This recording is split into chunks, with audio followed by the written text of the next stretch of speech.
Look closely at Japan, and you'll notice something that doesn't show up on postcards. The streets are clean, not because someone is paid to hover behind every citizen with a broom, but because people leave a place as if another human being matters. The trains run with a calm precision. People move with a quiet purpose. And somehow, in a modern world that's addicted to stress, distraction, and chaoso, many of them carry a steady mind. You might assume it's genetics, or luck, or some mysterious cultural secret you could never touch unless you were born there. But it's none of that. It's habits. Not the dramatic, cinematic kind where your life changes overnight in a surge of motivation. The opposite. It's the tiny, nearly invisible actions that most people dismiss as too small to matter. And that's why they work. Because the big promises, the extreme transformations, usually demand extreme energy. They burn hot and then burn out. But small habits slip under your resistance. They don't trigger your fear. They don't demand a new personality. They simply ask you to take one step, then another. And over time, those steps stack into a life that looks almost effortless from the outside. Japan has an old idea that's easy to misunderstand. The nail that sticks up gets hammered down. Most people hear that and think it's about suppression, conformity, losing yourself. But there's another side to a tone that's rarely said out loud. When everyone carries themselves with discipline, restraint, and consideration, society becomes lighter to live in. Less friction, less noise, less selfish damage. And when the system is calmer, the individual becomes calmer too. Like wolves moving in formation through snow, each step makes the path easier for the one behind. In this video, I'm going to walk you through 8 small Japanese habits that create massive change not by force, but by accumulation. They're not complicated rituals. They don't require expensive tools, special diets, or perfect mornings. They're simple enough to feel almost ridiculous. Yet practiced consistently, they reshape your body, your mind, your relationships, and the way you carry yourself through the world. You don't need to adopt all 8. You only need to understand them.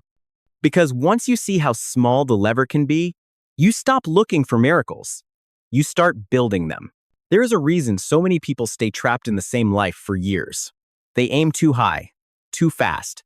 They promise themselves a complete reinvention, a new body, a new discipline, a new identity starting Monday, starting next month, starting January 1st. And for a few days, the fire is real. They feel unstoppable. Then reality arrives. Fatigue, doubt, one missed day, then 2. And the mind does what it always does when it senses failure. It protects the ego by quitting entirely. Japan counters this with a principle that feels almost insultingly small: Kaizen. It means continuous improvement, but not the kind you brag about, not the kind people notice immediately. Kaizen is the art of getting better in ways so minor they barely register until time reveals what you've built. Think of it like sharpening a sword with a single quiet stroke every day. One stroke doesn't look impressive, but skip it long enough and the blade grows dull. Keep doing it, and the edge becomes something lethal. This philosophy is embedded deep in Japanese work culture, especially in the way their best companies grew. The story often told is that Toyota didn't dominate by relying on a few genius breakthroughs. They created systems where every from executives to factory workers was encouraged to find one tiny improvement every single day. A movement that saves a second. A tool placed a little closer. A step removed entirely. Small adjustments, repeated daily, until the entire machine becomes refined. That's the secret. Compounding. Most people underestimate what 1% better really means. They think it's meaningless. But time turns it into a weapon. What feels invisible today becomes undeniable later. And Kaizen is not just for factories. It's for you. Want to get in shape? Don't begin by demanding an hour at the gym every day. That's a trap. Instead, make the starting point laughably easy. Do 1 push-up. Just 1. So easy you can't argue with it. And once you're down on the floor, you often do more. 5 becomes 10. 10 becomes a routine. A routine becomes identity. Want to read more? Don't force an hour of focus. Start with 1 page. 1 page feels like nothing, but 1 page a day turns into an entire book over time. And books change the way a man thinks. Kaizen works because it reduces friction. It doesn't rely on motivation, it relies on momentum. The goal isn't to transform overnight. The goal is to become the kind of person who never stops moving for Wardavan when no one is watching. And once you're moving, you need to know where you're going. That brings us to the next habit. A man can survive pain.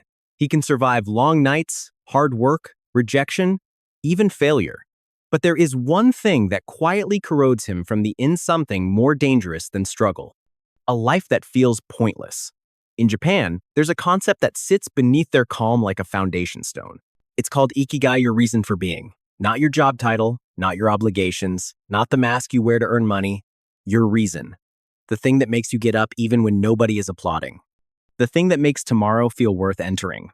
In Okinawa, one of the places, researchers often study for longevity. Many older people can tell you exactly what their ikigai is. And that matters more than people realize.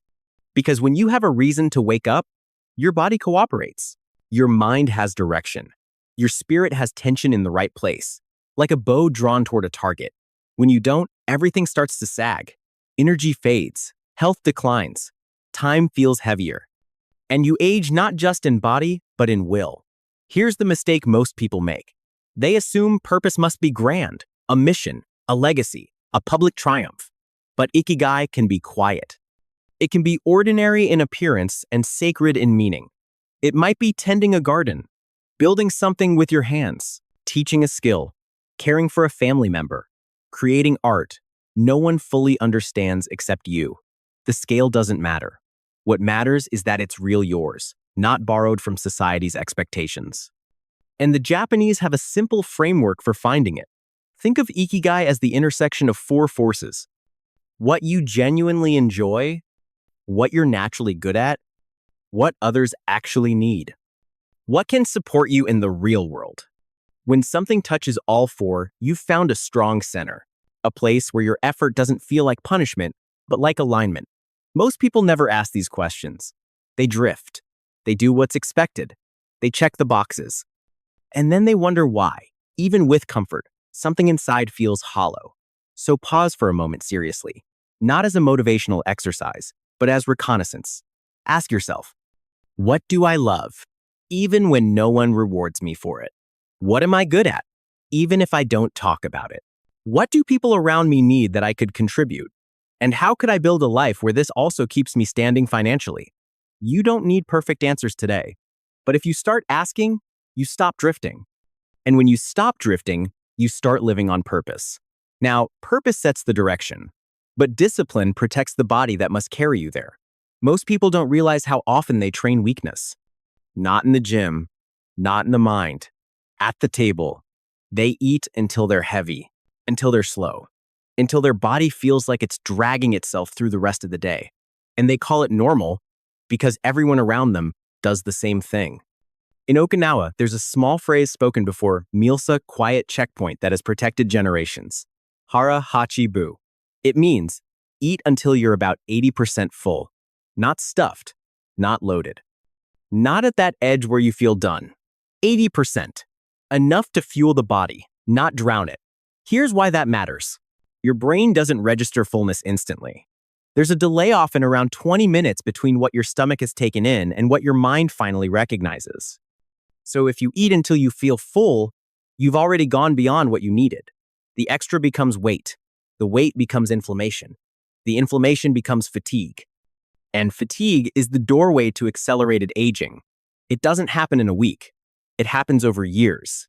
Quietly, predictably, Hara Hachi Bu cuts that process at the root.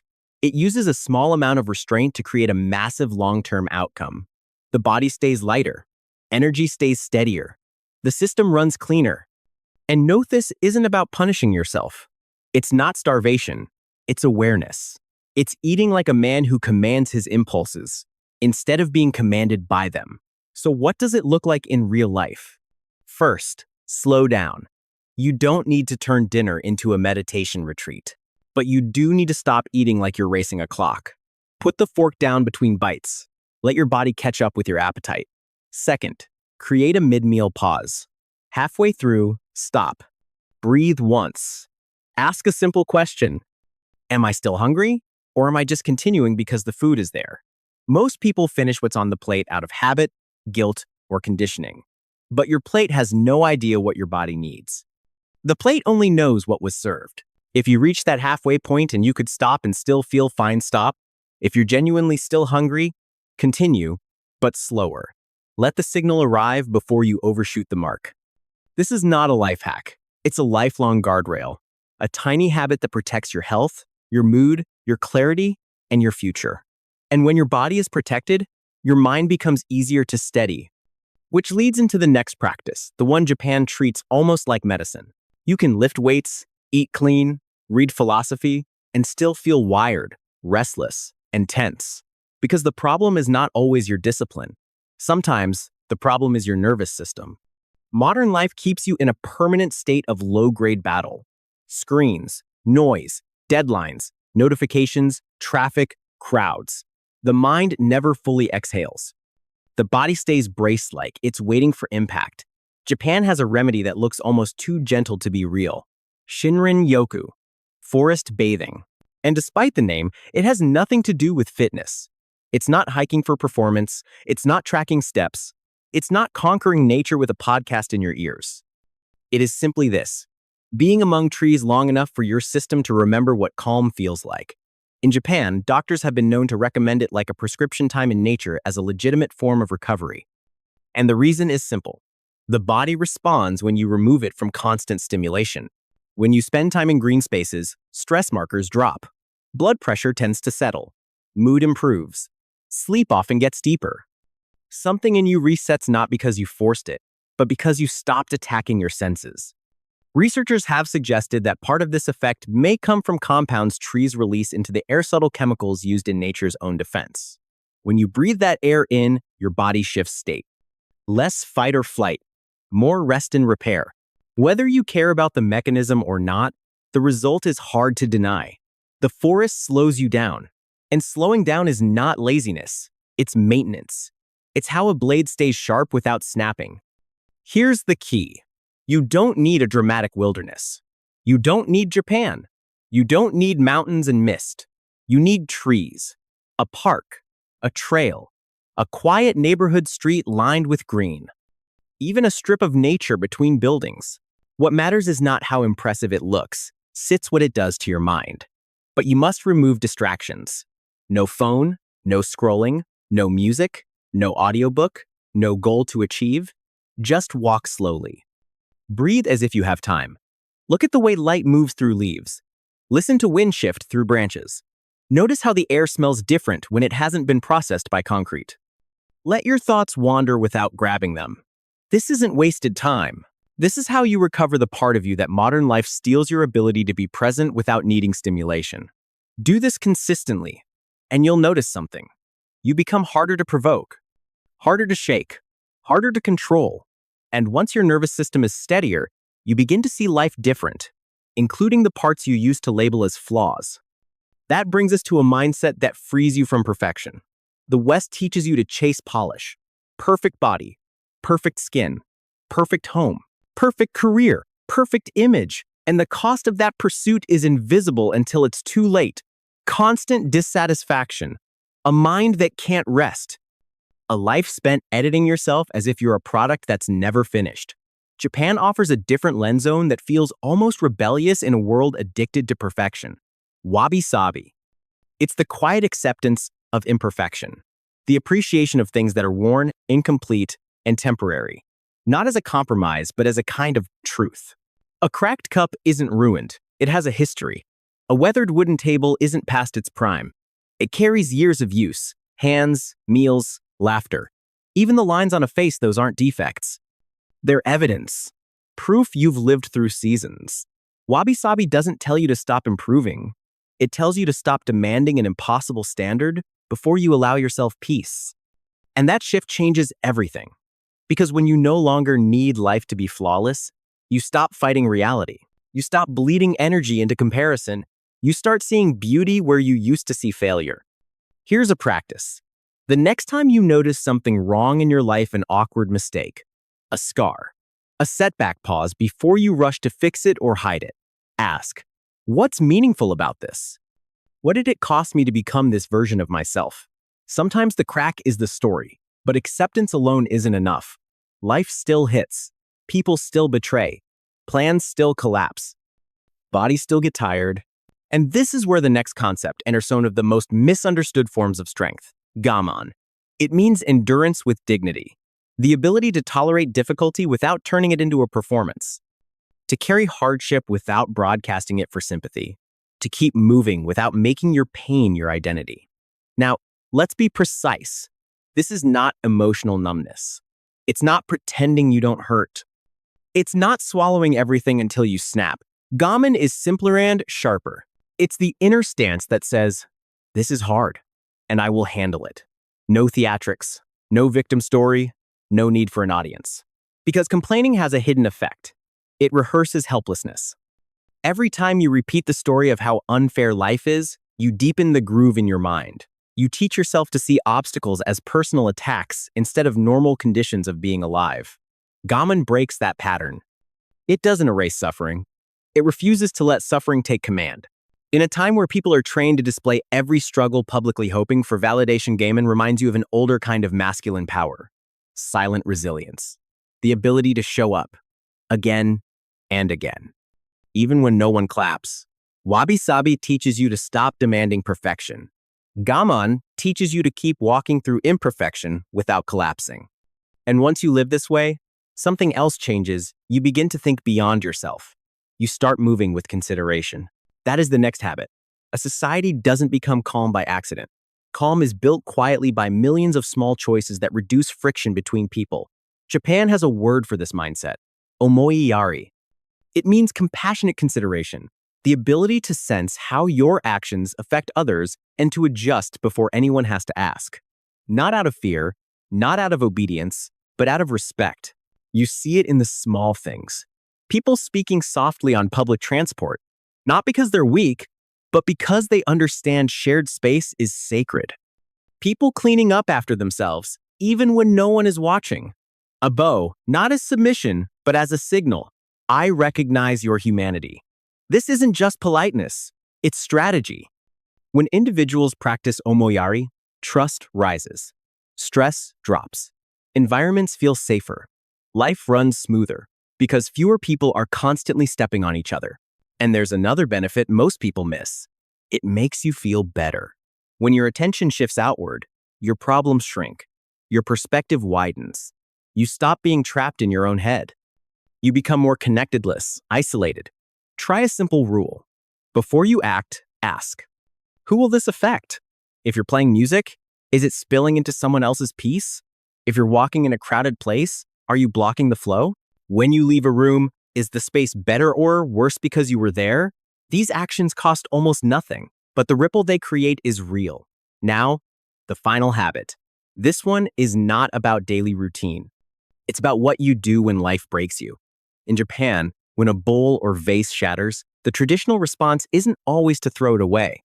Sometimes it's repaired using lacquer mixed with gold so the cracks remain visible, highlighted, honored. This is kintsugi. The lesson is brutal and liberating. Breaking is not the end. Breaking is part of being real. You will fail. You will lose. You will be wounded. You will face seasons where you don't recognize yourself. And in those moments, your mind may whisper that you're damaged, that you've been disqualified from becoming strong. Kintsugi rejects that lie. It says, the repaired version can be more valuable than the original, not because the pain was good, but because the rebuilding forged something deeper. Your scars are not decorations. They are evidence of survival, of adaptation, of transformation. So if you're carrying something heavy right now, understand this. You are not ruined. You're in the process of being reforged. And here's what you should take with you from all 8 habits. Kaizen teaches you that tiny improvements compound into power. Ikigai gives you a reason to rise. Hara Hachi Bu protects your body through restraint and awareness. Shinrin-yoku resets your nervous system when the world overloads it. Wabi-sabi frees you from the prison of perfection. Gaman builds quiet resilience without needing applause. Omoyari turns you into someone who adds calm to the world, not noise. Kintsugi reminds you that even broken men can become stronger than before. Don't try to adopt all of them at once. Choose one. Make it small. Practice it until it becomes part of you. Then, Add another. Because real transformation isn't loud. It doesn't need an audience. It's built in silence through tiny choices, repeated until they shape your character. If you want more scripts like this Stoic, disciplined, and forged, for real life, subscribe. Not for motivation, but for the mindset that survives when motivation disappears.